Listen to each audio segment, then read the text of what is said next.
Hello and welcome to the CNBC-TV18 special. I'm Shereen Bhan. We've been bringing you headliners here from Davos 2024, and joining me now is Uber's Dara Khosrowshahi. Dara, thanks very much for joining us here on CNBC-TV18. It's an absolute pleasure to have you back on the program. Second consecutive profitable quarter, yes. Dara. Many are calling it the comeback of the ages. And I want to understand from you, I remember an earnings call where you said that people boldly claimed that Uber would never make any money. How do you feel about this today? We feel great about it, frankly. It's been a ton of work from the whole team. And I think a lot of people counted Uber out and also counted the whole business model out. But I think from our standpoint, we were very, very determined as a team.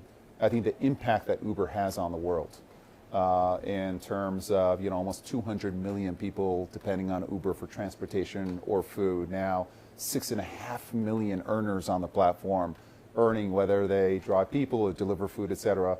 The impact of the company is enormous, which is why our employee base is so passionate. But to see the business now succeed and to see our business succeed in the public markets, et cetera, it makes it doubly satisfactory.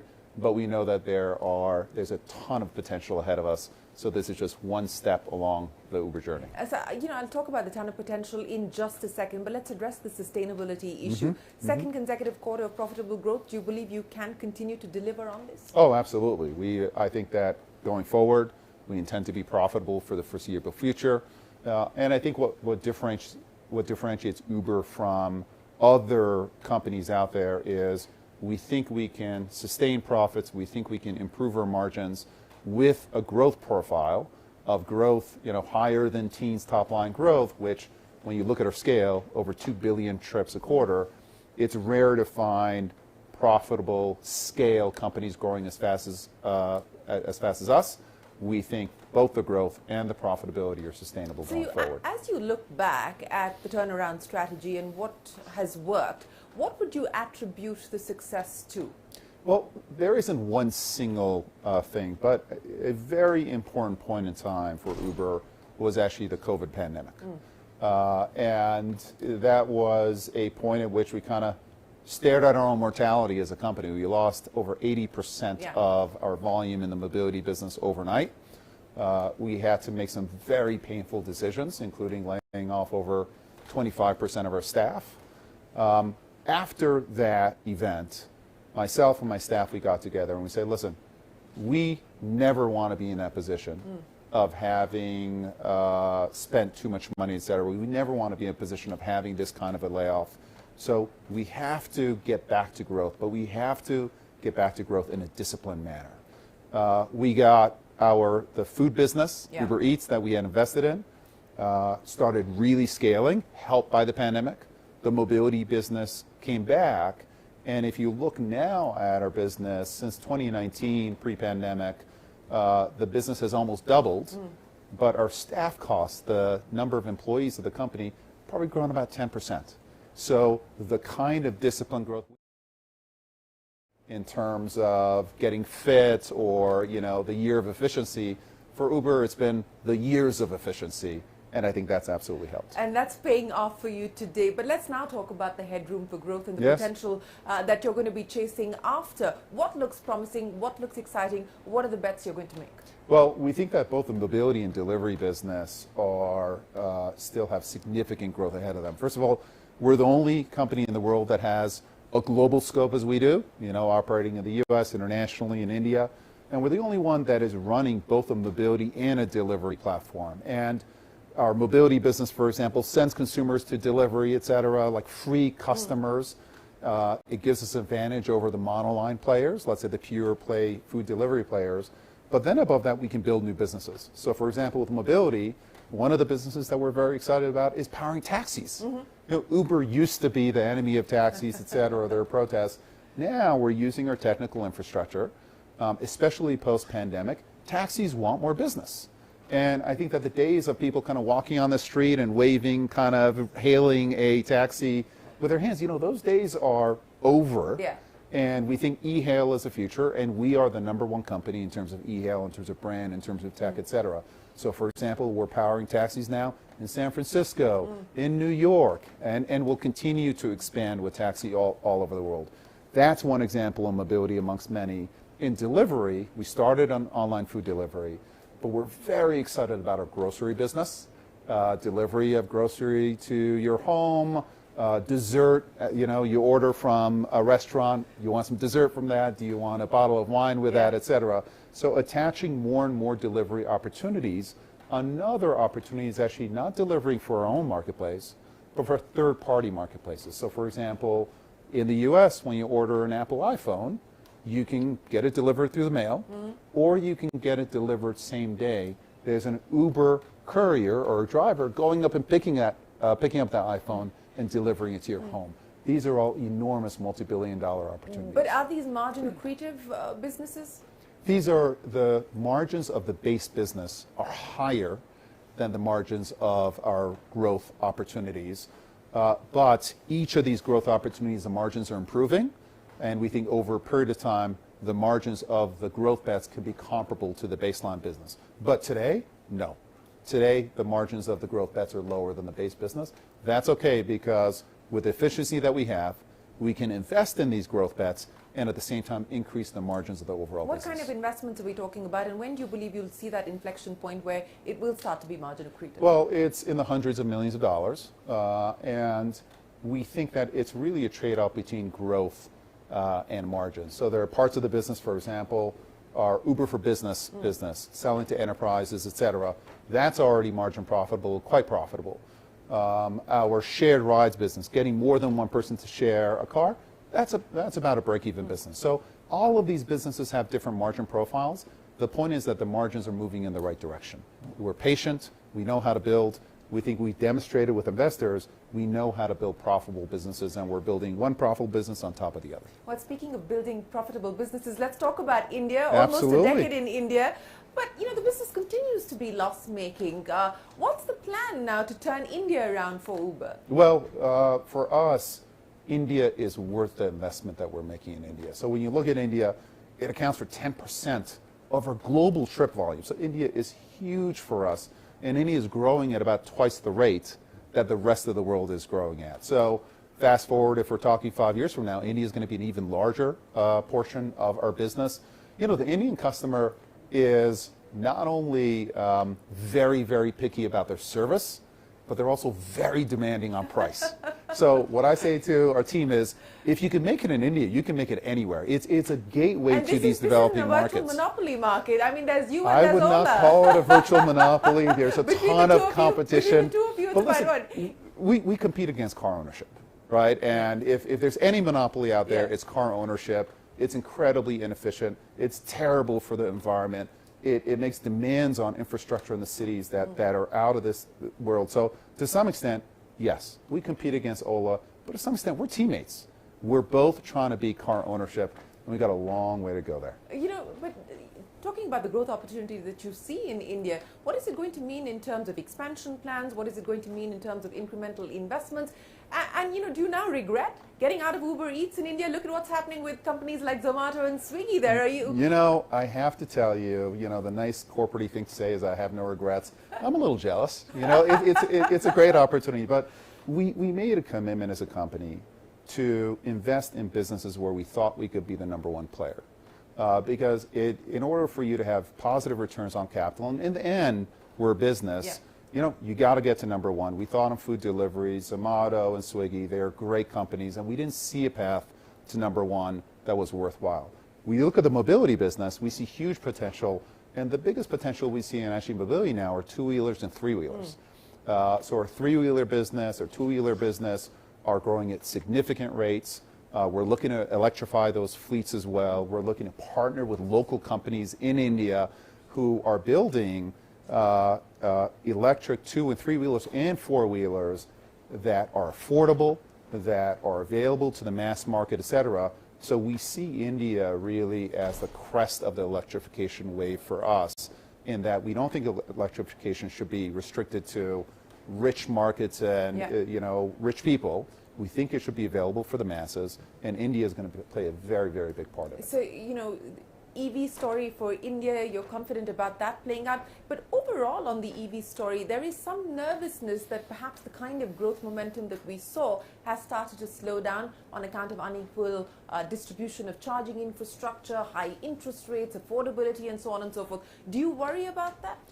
I think that we see what's going on. I think worry is too big a word. But the fact is that, climate is a team sport, right? And you need companies, you need private enterprise, you need public enterprise to come together to drive the electrification of transportation, of utilities, of every part of our societies, so to speak. And we're now in the phase of execution, right? We were in the visioning side of we're going to electrify the world. That kind of stuff is fun. But then you've got to do it on the ground. And what's interesting about Uber is we're a technology company that's building for the analog world. We have our feet firmly in the cities in which we operate. The work is hard, but we're used to it. So we're leaning forward, and we want to be essentially an inspiration for other companies. Hey, let's not give up when the times are tough. Electrification is worth it. It's worth it for the environment. And we can make the business work. 40%, for example, of our riders in the U.S., they've tried an EV, they've pushed a button on Uber, they've gone to Tesla, and they're delighted by the experience. So the product is good. Our drivers who've made the switch over love the product as well. So this is something that can work. But the big challenges are hard, but we're up for big challenges. An all EV fleet by when? We've said by 2030 we want to be all EV in the U.S., Europe, Canada. 2040 all around the world, but there's a lot of work between now and then. I would imagine that there is a lot to do, but I want to come back to India and talk about how you're using India as a little bit of an incubation hub for some of your ideas. And you're experimenting with an app in India that your drivers are using. Explain to me what they're doing with it. Yeah, so if you think about our business, we have 6.5 million people earning on our platform with flexible earning opportunities. And we keep expanding the opportunities to earn. So you can earn by driving people, you can earn by delivering food in certain places, by going shopping for groceries, by delivering for Apple, etc. And we have a really smart team actually in India who had some folks actually labeling for AI, map labeling, etc. for AI and especially self-driving. And we thought, well, what if we could use actually our own driver base, high quality, dedicated, smart, etc., especially the higher rated drivers, to try this labeling. They could drive during the day and they could label at night. And that experiment is actually shown up to be great from a signal perspective. So we now have a small amount, hopefully it'll be a big amount, of drivers and two-wheel drivers, three-wheel drivers who are driving for us during the day. But then at night they've got to be home for dinner, or they've got to take care of a loved one. They can be at home. They can be labeling for us. It's very high quality work that we're doing internally, and we're starting to do for third parties as well. So what are the numbers that we're talking about here? Small, very small, but that's today. It's going to get bigger. We're very excited about this. Any other experiments underway? There are hundreds of experiments the ones that underway. You're confident about. Well, I think excited about. The other one that I'm very excited about is actually high capacity vehicles. So obviously now most of Uber's users are single passengers. And the fact is that that's not the most efficient way to go around. It creates congestion, etc. So the more we can convince more people to share a car, the better off we are. And for example, in India and a number of cities and other cities, we have the equivalent Uber bus, right? Buses that can carry, vans or buses that can carry 20, 30 people. We can have dynamic routes, we can have dynamic pricing. It's all pre-reserved. The product is absolutely excellent. You've got Wi-Fi, etc. And this idea of Uber bus and getting people to share a ride, but you know exactly where your bus is, where it's picking you up, what happens if something changes with the schedule.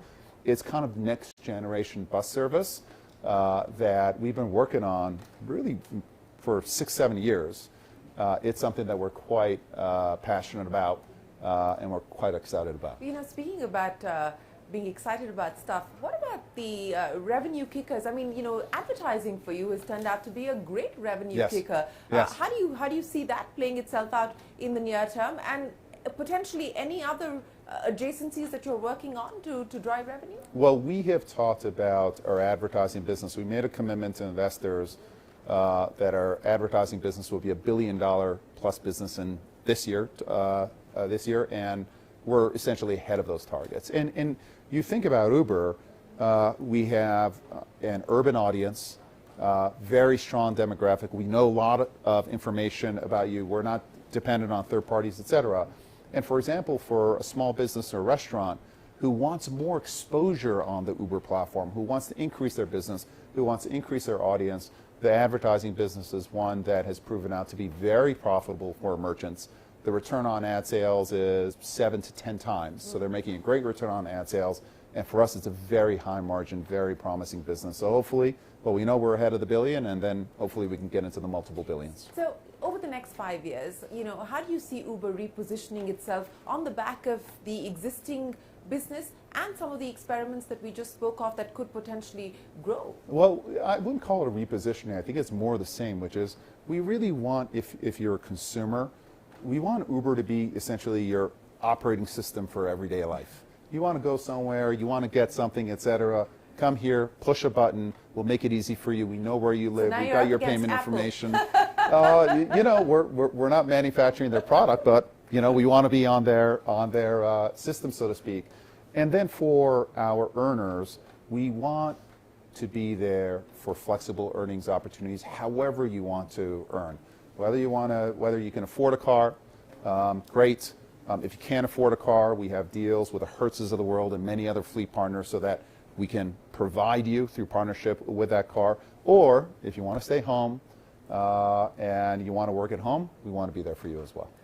Dara, I want to go back to the comment that you made that through the pandemic you were staring at your own mortality, and that made you take decisions that have in fact strengthened the company, and it's emerged much stronger through that period of crisis. What was that like for you at an individual level, at a leader level, coping with that and ensuring that you found your path out of that uncertainty? I never want to go through that experience again, but I will tell you one thing, which is I'm an immigrant from Iran, and we came to the States when I was 9 years old, and my family lost everything. We had a big business in Iran, et cetera. They lost everything that they had, and they started again. And for me, that's been a lesson, which is not to let fear take over, to stay calm, understand what the situation is, and adjust. Because if you've got human ingenuity, you've got determination, then you can overcome any kind of obstacle. I had the best team in the world behind me, and we made it happen. So as you look out to 2024 and beyond, what are the key risks that you're going to be watchful of? And what are the mega trends that you believe could shape the way things pan out? Well, I think for us, obviously, the volatility of economies, et cetera, and the conflicts that we see in the world create risk, right? What's going on now in terms of the Houthis attacking cargo ships, et cetera, that can have a significant impact on the price of oil. And the price of oil has an impact on the price of gasoline, which is a big cost for our drivers. So we want to, there isn't much we can do to control that, but that is an exogenous risk that we don't have control over, and hopefully good things will happen there. But I think overall, the big technical wave is AI. Everyone has talked about it, artificial intelligence. For us, we've been using artificial intelligence for 5-10 years. How your trip gets priced, how it gets routed, what are the restaurants that we show you, et cetera. All of that is powered by AI. What's interesting about this next generation of AI, generative AI, is you can create much more human interactions. Customer service agent is going to be powered by AI. Our developers are going to have kind of an AI co-pilot helping them so they become even more productive than they are. And when you order food, if you choose to, you can speak to an AI and say, I'm looking for healthy food because I've got high cholesterol. What can you help?